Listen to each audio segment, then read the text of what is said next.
Ngayon naman alamin natin ang lagay ng panahon sa buong Pilipinas. Makakasama natin si Jessie Basco. Good morning, Jessie. Good morning sa inyo at syempre good morning mga boss. Ngayon ng umaga ay makasama natin si Pag-asa Weather Forecaster Glyza Escolar para gabayan tayo sa magiging lagay ng panahon sa mga susunod na oras at araw. Good morning, Mrs. Escolar. Good morning ulit sa iyo, Jessie, at good morning sa lahat ng nanonood ng Panahon TV. Mrs. Escolar, kamusta na po ba itong binabantayan natin na low pressure area? Ano na po ba yung pinakahuling lokasyon nito? At kailan ba natin inaasahan na lalabas ito? Bukod po dyan, idagdag na rin natin, meron bang mga panibagong sama ng panahon o posibleng sama ng panahon na makaapekto sa bansa natin?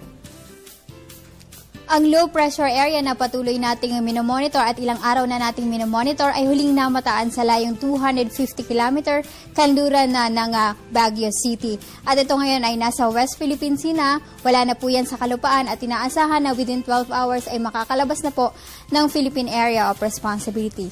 Samantala, meron pong mga cloud cluster dito po sa may Pacific Ocean at ito po ay malaki ang posibilidad na maging low pressure area dahil po ang sea surface temperature sa ngayon dito sa area na ito ay nasa 26 to 28 degrees Celsius at ang wind shear naman po ay mababa, favorable po para sa formation po ng low pressure area. Kaya naman patuloy po nating babantayan ang developments nitong cloud cluster na malapit po yan sa Mindanao. Mrs. Escolar, ngayon nga po malapit na matapos ang buwan ng Agosto para po mapaghandaan ang mga manonood natin. Ano po ba yung mga inclement weather natin para naman sa month of September? Para sa buwan ng Setyembre ay meron po tayong tatlong weather system na maaaring makaapekto sa bansa. Una na po dyan ay ang southwest monsoon. Alam naman po natin na sa loob po ng June, July, August, September ay umiiral po ang habagat. At low pressure area naman po, tropical cyclone dahil po meron pong habagat, meron po nagkakaroon po ng convergence po ng wind galing po ng southern hemisphere at ito nga po ng southwest monsoon. At yung area na po yun na kung tawagin po natin ay monsoon trap o intertropical convergence zone ay doon po na-develop ang low pressure area at ang tropical cyclone na usually po ay lumalapit po dito sa ating bansa.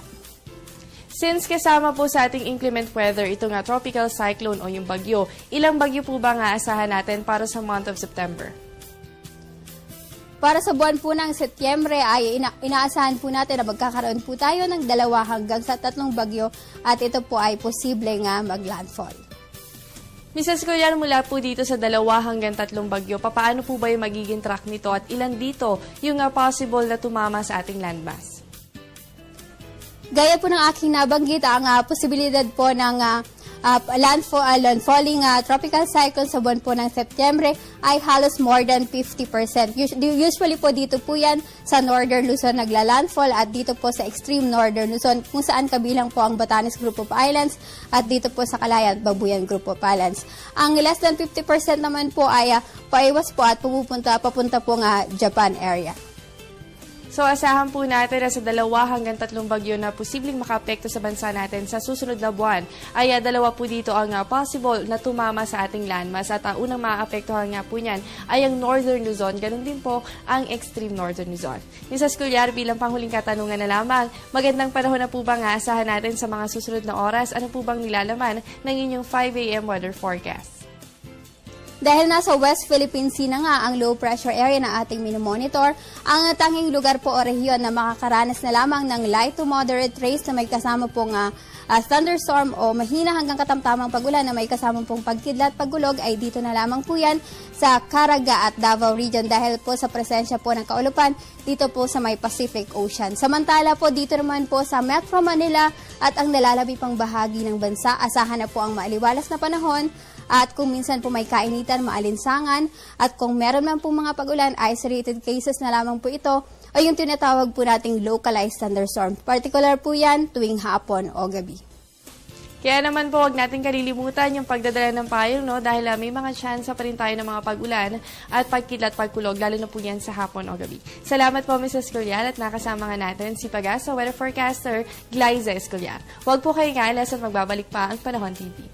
At yan muna ang latest mula dito sa Pag-asa DOST. Manatiling nakatutok sa Panahon TV kung saan walang pinipiling panahon ang pagbibigay impormasyon. Ako pa unyong nakasamang inyong weather body, Jessie Basco, na nagsasabing walang dadaig sa taong may alam at laging handa. Magandang umaga. Maraming salamat sa iyo, Jessie Basco.